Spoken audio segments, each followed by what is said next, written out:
Welcome, welcome, welcome, friend. I'm TK, your tour guide to the past, and you are listening to For the Love of History, the podcast where we talk about world history, women's history, and weird history. And today we are on the weird history train with a very special guest, a fellow podcaster. And interviewing fellow podcasters is so nice because they get it. They know. And it's always like interviewing a friend. And today we have Sinead Hannah from the Poisoner's Cabinet. And I'm so excited to have you here, Sinead. Thank you so much for coming. Oh, I'm so excited to be here. Thank you so much. Oh, this is good. This is a good reason for me to get up very early because obviously we're on a time difference. But I'm so excited. Thank you so much for having me on the show. Yay. Thank you for coming and getting up early. We appreciate you so much. Usually it's the other way around and it's me getting up at like 6 o'clock in the morning. So I appreciate you. I didn't want to do that to you. You know, I'm a guest. I should bring something. I should bring the sleep in my eyes and the coffee and everything. Actually, Diet Coke is what I'm drinking at the moment, which is that's perfect. Over here at 8 in the morning.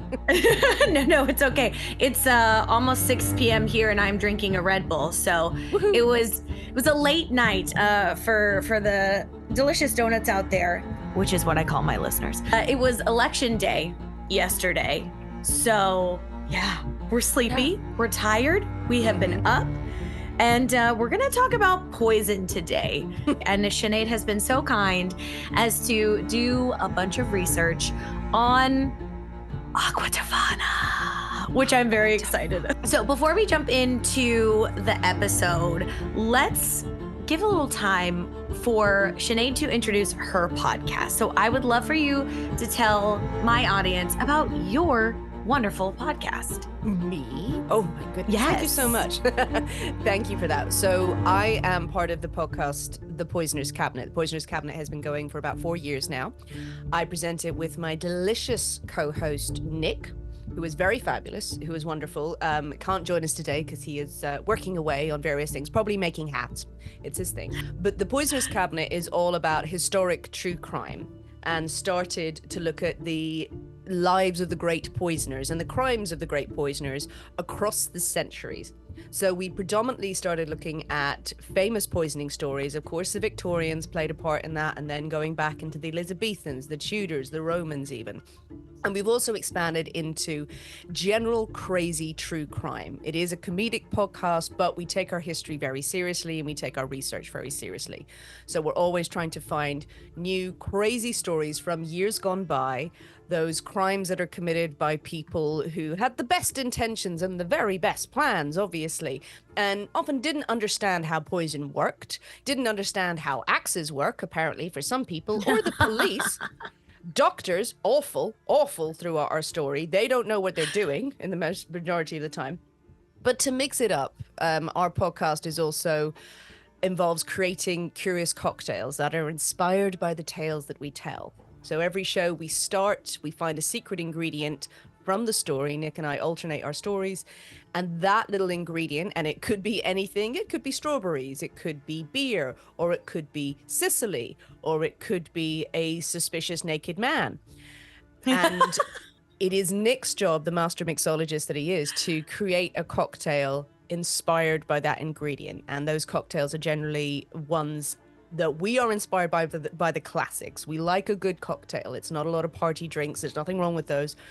But yeah, we try and have those drinks, then we tell a story. It's not quite drunk history. It occasionally gets to that. Yeah, because there's, if you have a spirit forward drink and you're just going, I don't know, but we pull it together. And we read a lot of words and a lot of dates and history in there, and we try and make it fun. So that is The Poisoner's Cabinet. Yeah, and I do have to say it is a very fun, informative podcast that I love. It's a heavy rotation podcast for me, so I love it, and I highly recommend that after you listen to this episode, Yes. Go on over to the Poisoner's Cabinet, follow them, download their episodes because they are absolutely wonderful. And Thank you. Yeah, of course. So today Sinead has Aqua Tofana to tell us about. So let's just dive right in. Let's do it. So I decided to bring Aqua Tofana, and a lot of people I know came to understand what Aqua Tofana was from the wonderful Bailey Sarin. I think I'm pronouncing her name right. Bailey Sarian. The goddess on YouTube, and who does makeup, and she tells stories, and she does them so well. But her Aqua Tofana, everyone sort of quotes that at me now. Yeah. She did a story a few years ago, and so did we. But Aqua Tofana is a legendary poison. There are so many poisons I could have talked to you about today, and there are so many poisons that we deal with on the Poisoner's Cabinet, particularly in the Victorian era. So we have our favorites, you know, like arsenic, alarm, belladonna, you have antimony, you have wolfsbane, you have monkshood, same thing, but you have so many poisons. But Aqua Tofana has got this legendary status now because it's sort of mythical, but it is rooted in reality, if that makes sense. It's all about this poison that was allegedly created back in the 17th century and wielded by a group of women who wanted to use it predominantly for good. And I say the words good with our perspective looking back at society as it was then. That is the huge caveat that we have to say. We always say on the Poisoner's Cabinet, murder is a very bad idea. Don't do it. We don't condone it. But Aqua Tofana, yeah, it's very gotten a resurgence now. A lot of people talk about it on TikTok. They talk about it on YouTube because it was a combination of several poisons that were used by a female poisoning ring, we would call them. So that's a group of women who have gotten together. They have access to this poison, access to the recipe, and they are providing it predominantly to other women who are in unhappy marriages, which sounds pretty brutal, but it's an interesting balance. But Aqua Tofana, many people heard of it, and I must stress at the start, you know, I'm going to tell you the story that we all know about Aqua Tofana before I sort of dissect the history of it, because there's a common set of stories about this woman, Julia Tofana, who allegedly created Aqua Tofana, this mystical recipe, and she was the one who taught other women, wielded this poison predominantly for good, but ultimately would meet her downfall at the hands of the patriarchy. Or the authorities, basically same thing back then, and still now, maybe. Yeah.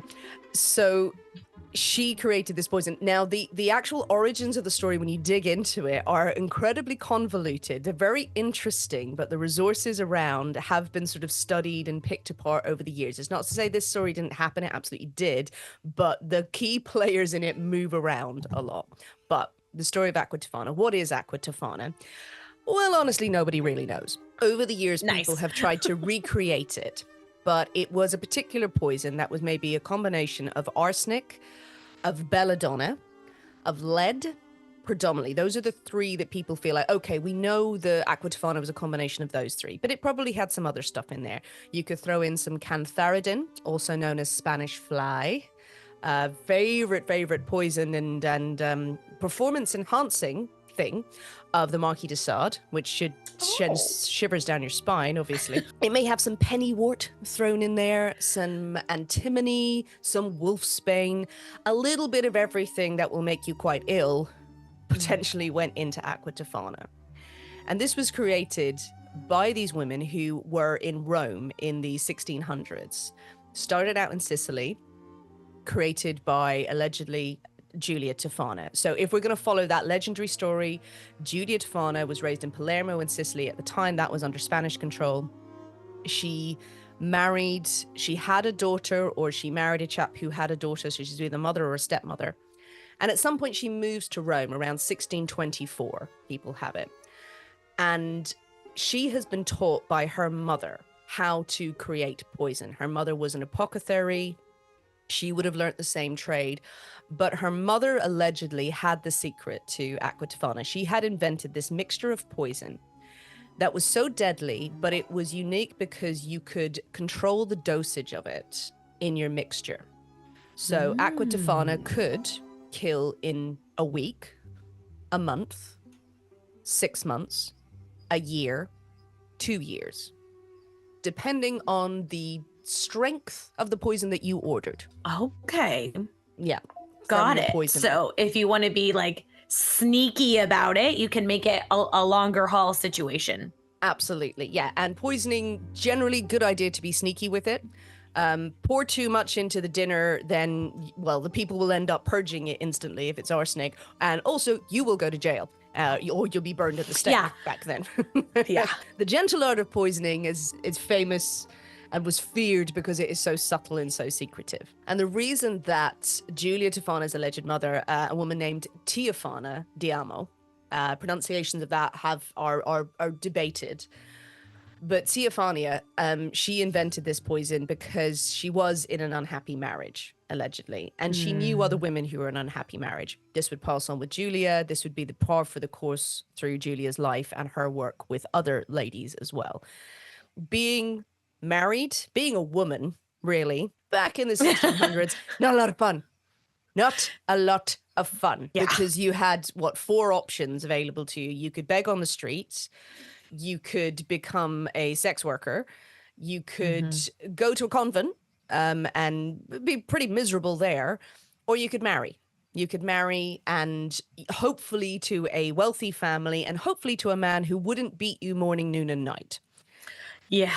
Yeah. And if you were lucky, you got to meet the man before you got married. It was sort of debatable. You know, your parents would sort of shove you in front of a man and go, you will be doing things with him. Goodbye. And then take his money, and then off you go. It is, again, very different time, different society. This was not seen as anything weird, but you're a teenager and you're obviously being married off to someone who sees you as property. You are his property. So you can understand that a lot of women at this time period, incredibly unhappy in their marriages. They were maybe getting a nice house out of it, or a sort of an existence, but their husbands were not treating them as equals. They were treating them as property, and you can imagine how badly that would go for some women. In this environment, you have Julia Tofana's mother, and then later Julia, and then later her daughter as well, coming into contact with these women because their day job, in inverted commas, was, you could call it an apothecary. Some people call them as a soothsayer. They were sort of more astrologers, wise women, cunning women. Various names have been sort of added to it, but they provided services to women. Maybe it would be tinctures, and it would be advice, or they would be consulting the stars, very spiritualist, obviously, society back then. And they would start to hear of these women's problems. And because of her skills, the original mother figure, because of her skills as an apothecary, she was able to create Aqua Tofana and start giving it to these women. So that's where the need, or the the need for Aqua Tofana comes from, and the origins from it. So you have Julia Tofana's mother, you have Julia Tofana. She is in Sicily with her daughter. She ends up going to Rome. And again, the legend has it, when she moves to Rome, her husband, her second husband, is a horrible man. He is wasting away the money of the household. He is, a complete spendthrift. He's just being horrible to the family. Julia's daughter ends up having to marry because they have no money left, and they're sort of confronted with the horrors of this reality that so many women are in. I've got to marry my daughter off at the age of 14, allegedly, to someone just to get the money to survive. And we don't get a say if he's a nice guy. Yeah. Sell to the highest bidder kind of a thing. To the highest bidder that you can, depending on your status in society, whether you will even attract someone who's rich. So you've got to do all of this. So again, and this is part of the legend, and I will stress that, they are in Rome, the daughter is married off, and they start to find a way of getting rid of their own problems in the house. And as they've moved to Rome, other women from Sicily have come with them, acquaintances. And Julia Tofana decides that she's going to follow in her mother's footsteps, and she's going to start providing the service of Aqua Tofana to women who need it. She does this famously through selling makeup to women. Nice. Yeah. She is the original Avon lady. She's there with a twist. So she develops this business where she is selling, and it would be medicines, it would be this sort of tinctures and things that women of all levels of society would be after. They would be coming to you, would be going to your, I'm going to use the word cunning woman, and there's various kind of ways of it. I use the word cunning woman because it's sort of closer to my culture. But you would be going to see this woman, and you would be asking for your face creams and maybe for some medicine, and you would naturally be getting advice from them. And so Julia starts to supply not only the women of the middle classes or even the lower classes, but the upper class ladies with these special makeup bottles, these little things that you can just put on your toilette, on your desk, but actually they are full of Aqua Tofana. Oh my gosh, how clever, hiding in open, like plain sight. It is. There were quotes at the time of saying there was not a woman in Italy at the height of this Aqua Tofana craze. There was not a woman in Italy who does not have a bottle of it somewhere secreted on her toilette. Oh my gosh. Her little dressing table. Oh my goodness. So she's selling this to women, and there's a very particular system of how this works. So Julia has set up a poison ring, and I'm calling it a poison ring, which is a network of ladies, And again, here, I will jump in with the history here with the dates and the facts, because I will go back on this, is that some of this is Julia, some of this is her daughter. And the dates of these two women are very confused through history, but certainly as in the legend, it's Julia and then it's her daughter.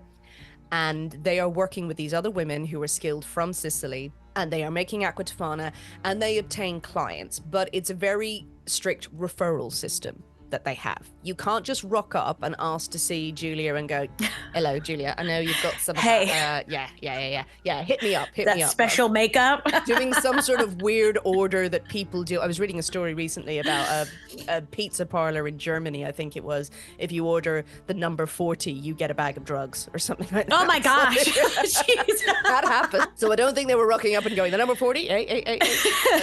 It's a different kind of secret menu. It is. It is special menu. Special menu. Special.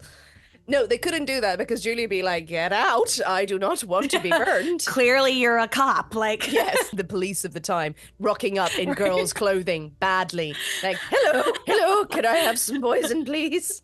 Like, no. Exactly. No. This is the third time you've tried it this week. Please leave. Right. So these women have to be referred to them. It said at one point that the poison ring also includes a priest. I think I have a name, Father Girolamo. Oh. And his brother was an apothecary, so supplies to give to the ladies, but also the priest is going to hear from ladies in confession.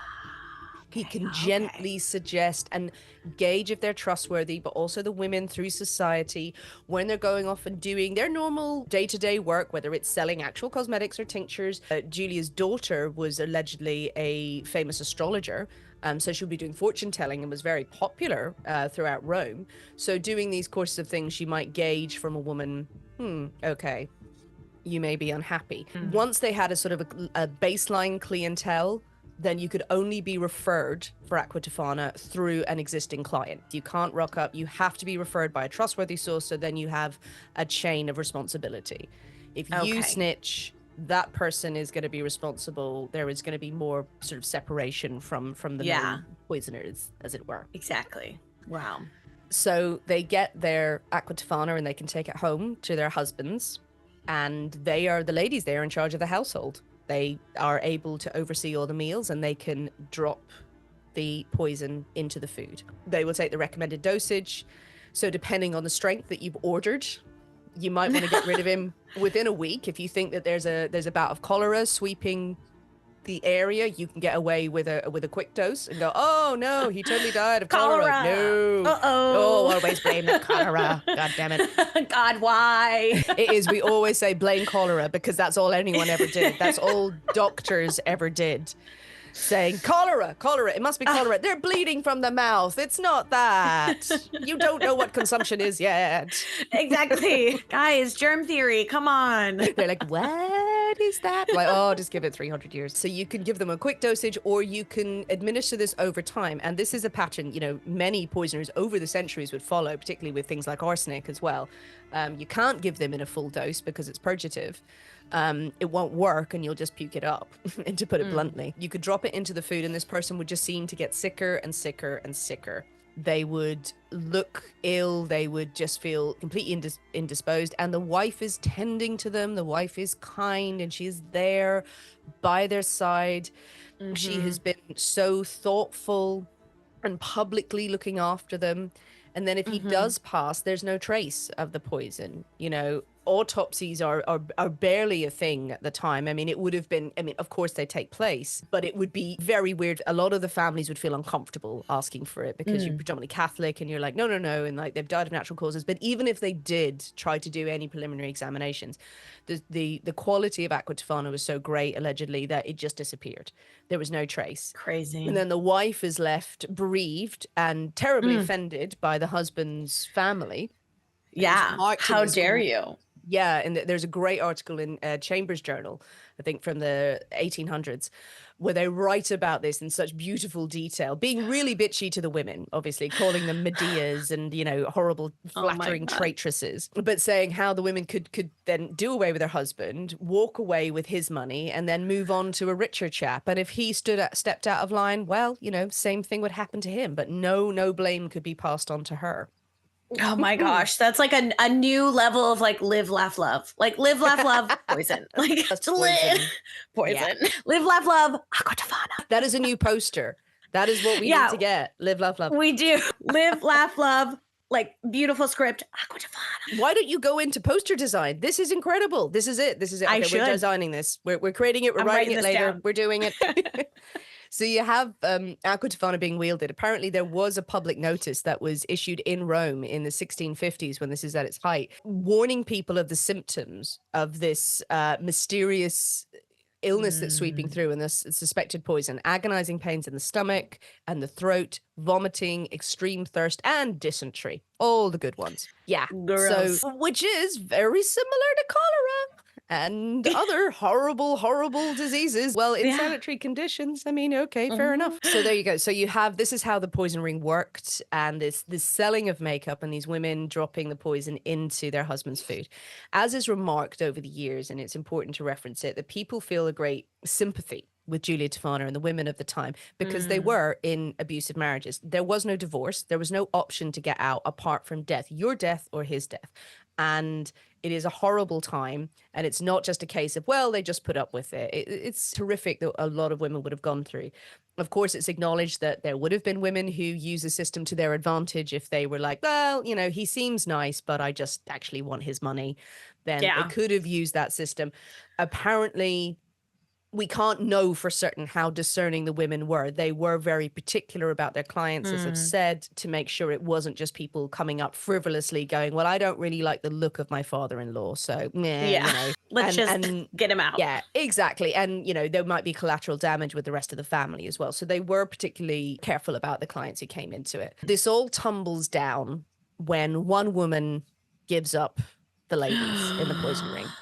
No. It's and people are mean to this woman, and again, it's part of the legend, so we don't exactly know who she is. There is a wife who was serving her husband a bowl of soup, allegedly, or as a broth, or a bowl of something, and she has put the Aqua Tofana in it, and he sits down and he's about to eat, and she gets cold feet, and she smashes the bowl out of his hands off the table, knocks it away, does something enough for him to sort of like turn around very slowly, like, what are you doing? And she cracks. She cracks probably because she is treated very badly by her husband. You know, she obviously has not had a good time with him, is maybe very fearful, very frightened. We can only imagine what she was going through in order to put this poison in his food. Yeah. She is forced to give up the names of the poisoners. So she gives up the name of the woman who sold her. That woman gives up Julia's daughter. And then the rest follow. And all these women in a roundabout way are arrested. They're brought in. They are subjected to pointy questioning, as we call it. So yeah, they're not going to sit down and go, oh, okay, I did it. And if they go, no, we didn't. Even people who probably didn't have anything to do with it, they are going to be subjected to pretty horrific kind of torture in order to get the answers that they want. Yeah, exactly. Because as we know, torture does not work. No, it just makes people say what you wanted to say. So exactly. Oh my God. So it all falls down with this. The poison ring are arrested. Now, what happens to Julia, the Julia Tofana of the legend, is debatable because, you know, the actual existence of Julia Tofana, she is possibly several different people combined in one, which I'll come back to. But it is said that she either goes to prison and dies in prison a few years later.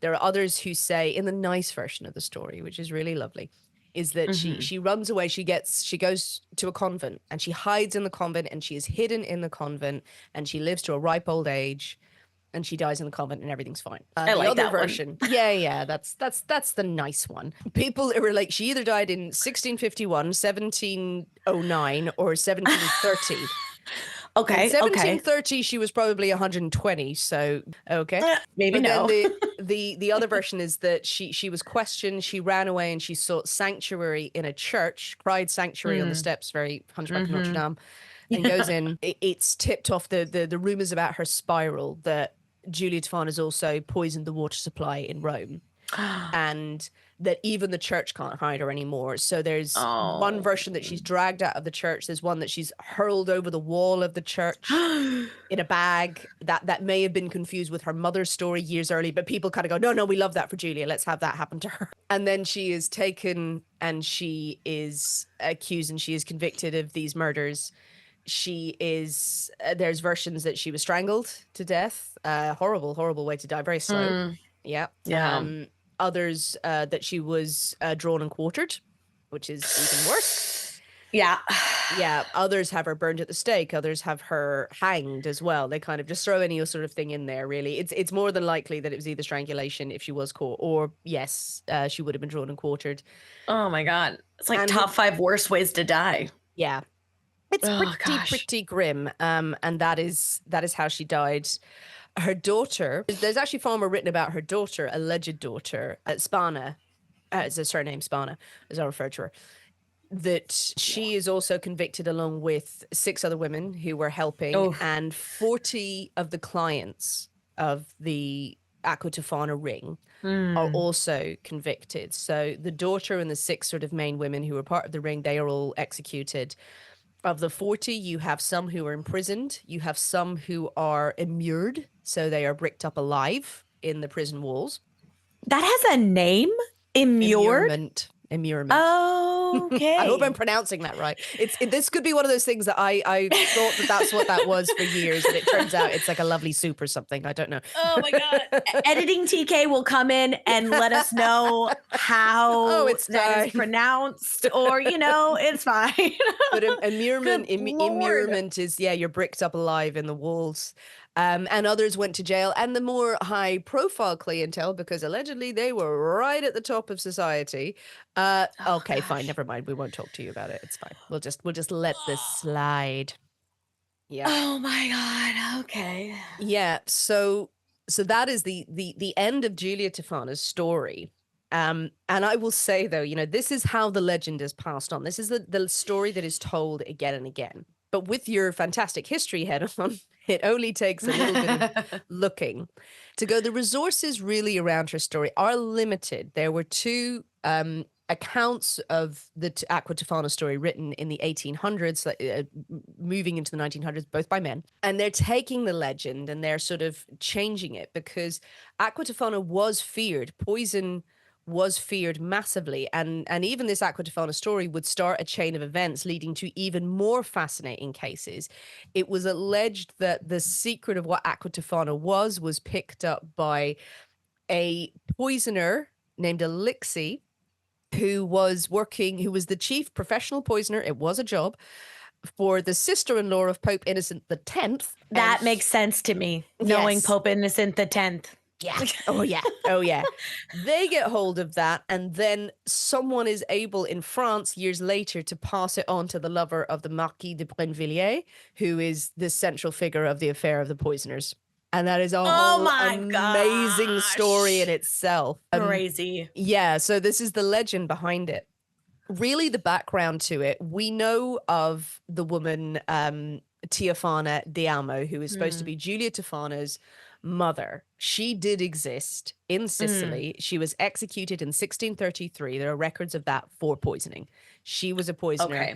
We know that. Julia Tofana, even her name is sort of debated, because people have matched up this alleged poisoner in Rome named Julia Magrigardi. I think it's how it's pronounced. Excuse me, Magrigardi. But then people think that she was Tofana's daughter. Often you would take the mother's first name and add it to the girl's second name. So then she becomes Julia Tofana.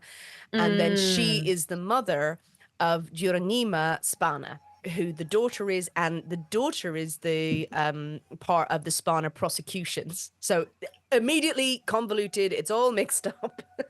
Oh my gosh. Oh my gosh. So we have these mixed up records, and that's why Julia Tofana, the legend, is based on several people in the story. The reality of the history is very mixed up. It's not to say that this didn't happen. I think absolutely it did happen. There were female poisoners of these different names, but I think where the mother, the daughter, and the granddaughter equivalent are, they don't have really in reality the linear structure that we think. You know, there's elements of all of their stories that have been mixed up, but definitely there are accounts of these poisoners who were brought to trial, brought to execution. There are named other women who perished at the same time. So Giovanna de Gradis, Maria Spinola, Graziosa Farini, and Laura Crispoldi, I believe. Again, Excellent. Please forgive my Italian pronunciation. So if, you know, according to the legends, Julia Tofana, if you read the headlines or you hear the stories, she killed 600 men. She is responsible for the deaths of 600 men across Italy from all, you know, every echelon of society. She was responsible for their death. At the time when written about, oh, she was a witch. She was labeled a serial killer. Now, did she kill all those people? No, her poison ring did, all the people out there. So it's that weird definition of how do you define a serial killer? A serial killer, exactly, yeah. Yeah, but she's called a serial killer. And she was, again, called, there were descriptions of her, of how ugly she was and how nasty she was, unpleasant, raggedy, that were applied to her and to her daughter. You know, they would say the daughter was kind of like, oh, well, she was quite hot, you know, when they were trying to be nice in the press. But these awful descriptions of her and calling all these women, these vile temptresses, alluding them to Medea as witches, all these things about them. But over time, history has wanted to reassess their story and picking apart the history from the legend. But truly, what were the options for women back then when you were in these horrible situations, these terrible, terrible marriages? Poison did seem like the only way out. Poison would be feared across Europe. In the next 100 years, 150 years later, Mozart thought he'd been poisoned by Aqua Tofana. He actually thought, he said it on his deathbed, allegedly. But this fear of poison, because everyone was going, I've had enough, and I've found a way to get rid of you that you are never going to be able to detect. And then poison has its resurgence. And then we go forward into the Victorian era when people start to be able to detect it. Yeah, those absolute weirdos, the Victorians. Yeah. But poison makes sense, especially, I mean, if we're thinking about serial killers in modern times, like female serial killers, if we are going to label Julia as a serial killer, then it would make sense because poison is often the number one tool for women who are serial killers now. They're often called angels of death. It's like either poison or like some sort of medical thing, like putting air into one of those IV bags and things like that. Drip. So yeah, the Johnny Janes and stuff, and the Angels of Mercy. Yeah, Angels of Mercy. So it would make sense. And for me, looking at it from I feel like morals back then too. Like I feel like morals are pretty consistent. Like if you're a garbage human, you're a garbage human. I mean, really. So I think there are no other avenues. So not to relate women to animals, but like caged animals are going to do anything that they can to get out of that situation. And and they would have been referred to. They would have been treated like animals in some cases. Exactly. Because they are a value. They are a livestock. Then you pay for this. Yeah. That's what the men were doing. They were paying for their wives. You might get a decent human being. You got a decent man, but you are in a society where no one is pressuring you to be nice to the woman. You know, so the majority are going to be what they were. It's a completely different society and a completely different way of dealing with things there. It is never to say, as I've always said, you know, it is never to say, hey, poison is the answer and murder is the answer. No, Absolutely. A lot of absolutely not. people Yeah. message when we do stories on this, and you see it, and I see it on other channels when they talk about Julia Tofana, and people make comments, and I'm not going to judge those people for doing this, but they say, we need it now. We need it right now. Where's Aqua Tofana? And you don't know the situations those people are in and the feelings they have about it. And then some people jump on, usually men, are outraged and say, oh, so we're just condoning this. And it's like, no one's condoning murder. We're telling a period of history about what happened. And For sure. I don't see as many people coming back and sort of talking about, well, let's just detail everything that happened to the women back then and call the men to account. This was a way of holding them to account. It was extreme, and but it was a completely different world then. You know, you didn't have divorce, you couldn't walk away, you couldn't go to your family, you couldn't do any of these things. It was a Catholic Rome in the 1600s. Exactly. So like, people say, exactly. It was giving them their power back and their control in a life where you have no control. Exactly. I think really in that situation, I would challenge a lot of people, if you were put in those circumstances back in that time, to really still challenge, like, well, what would you do? You know, there is no moral high ground here when they're, you know, when moral thrown out the window. So for sure, of that time and that situation, it is very interesting. Yeah, exactly.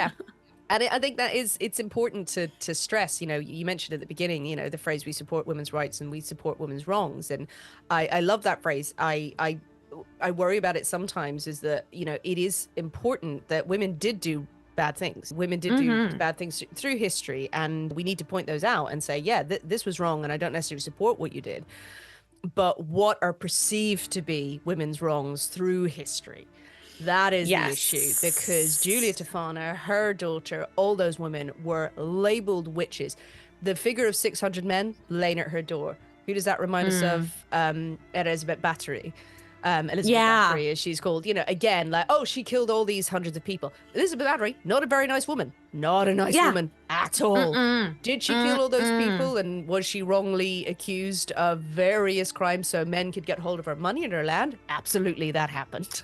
For sure. Doesn't mean she was a nice person. But yeah, I think that's how they are portrayed through history. Yeah.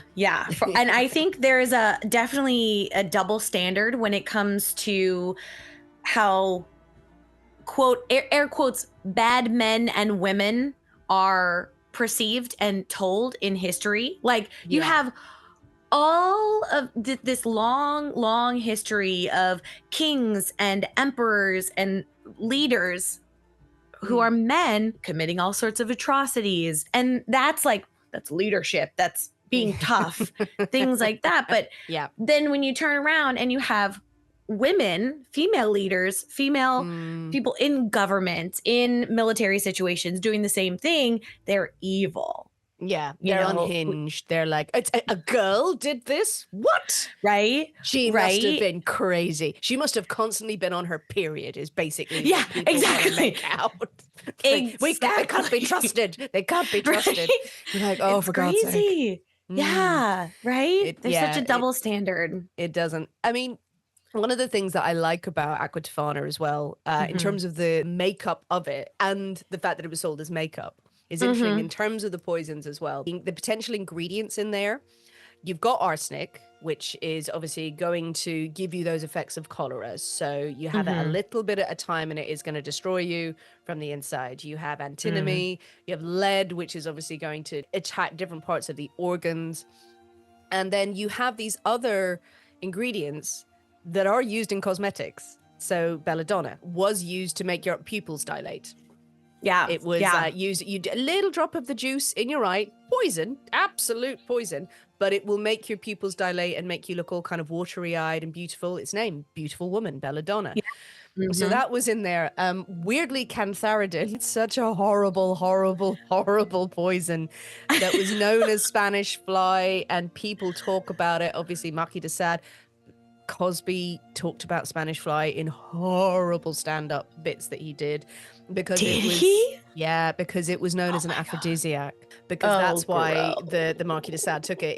It's made from the blister beetle, and you get bits of this in some lipsticks, small Yeah. amounts. Yeah. They were using lipstick because a little stinging sensation, Mm. like that bee sting, that bee venom kind of thing that you get now, Yeah. makes the lips a little bit, redder and lovely, Plumpy. but Mm. plumpy. Mm-hmm. It will cause massive blisters if you have it in any kind of medium dose. Through if you consume it, you're going to swallow it, it's going to go down your throat. But it also, excuse me for saying this, also Mm-hmm. could potentially give you very, very long, slightly painful erections.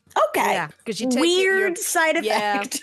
because of the blood, it sets the blood flowing, and Got it. Marquis de Sade, I think it's the pronunciation, but he used it, loved it, and he did terrible things. But it was also used as people would use it. You can still get it's not got any of it in it, but you can still buy Spanish fly as this kind of it's like a little pick me up drug and stuff. And people implied that you could give it to girls and it would make them. Ew. Yeah. That's Okay. the Cosby stuff in there. We've done videos and talk about it. But again, cantharidin, that has been some of those cosmetics. Some of those poisons that people were using on their toiletries would have been used in cosmetics later. So it's just kind of like, okay, fair enough. You go, no, that is just harmless poison that I put in my eye. Right. And everyone was like, I This have no poison, follow-up questions. fine. Yeah, this is fine. The amount of poison that was just everywhere. Right. Again, paint and everything like that, and lead makeup on the face. And so, as you can tell, I can ramble on about poison and people who wielded it and do bad jokes about it for a long time. So no, I love it. That's why you're here. So Sinead, thank you so much for joining me today. Just one more time, any final thoughts you have, anything you want to let the delicious donuts know, the floor is yours. Thank you so much for inviting me on this. It's been such a pleasure. Thank you for listening to me ramble on about poison. For those who are interested, as I said, my name is Sinead and our podcast is The Poisoner's Cabinet. You can listen to it wherever you get your podcasts. We have a Patreon as well, and we are there every week talking about historic true crime, and we are making cocktails and we share the recipes so you can drink along with us if you like, or you can just get a warming beverage of your choice and listen to some truly crazy stories and people from across history. Yes, and I can confirm that I have sat there listening with my warm beverage going the whole time, just open mouth, like, what is going on? So now that the episode is over, I highly recommend that you just pop on over to the Poisoner's Cabinet and listen to the next episode. So thank you again, Sinead, for coming on. I have had such a wonderful time, and I know the delicious donuts have also had a wonderful time. And we will see you in the outro. Thank you so much. Thank you. Bye. Goodbye. Sinead was an absolute delight, and I hope that you had as much fun listening to our conversation as I had having the conversation, dear one. Thank you so much for joining me in this in-between season episode. I love having guests on to learn new things, talk about new things, and I even shared some facts with Sinead on the extended Patreon-only version. I talk at length about different Japanese poisons and how they relate to Aqua Tofana and the different ways wolf's bane, known as monk's hood, was used in Japan. We talk about ninja, we talk about the Ainu. It's incredible. So if you want to go over and listen to the extended version of this episode, you can join us over on Patreon. It's a great way to support the podcast. If you'd like to support the podcast in other ways, you can leave a rating or a review. Let me know what you're doing while you listen to For the Love of History. It will help other people know, hey, this is a perfect episode to wash your dishes to. This is a perfect episode to commute to. If you don't know what to write in a review, write that. Or tell me how much you love me. Both are great options. If you'd like to support the podcast in other ways, you can go and grab some merch. You can share this podcast episode with your favorite history lover or somebody who you think needs to be converted into a history BFF. Whatever you do, thank you so much for being here. I appreciate you so much. We are moving ever closer season 10, dear one. We're so close. January 9th, nope, January 3rd is when we will be launching season 10. And we have such a fantastic group of guests and episodes. And I am hard at work researching away, and I can't wait. So with that, I will tell you, take care of yourself. Do something kind for yourself this week. We are in that weird in-between time, like between Thanksgiving and Christmas, which is weird. And then there's another in-between time between December 25th for Christmas and New Year's. So make sure that you're taking time for yourself. Make sure that you're drinking water. Make sure that you are going outside, touching some grass, taking care of yourself. And I will see you next week for an archived episode. Drink your water. I love you so much, and I'll see you later. Bye. So long, farewell, auf Wiedersehen, adieu.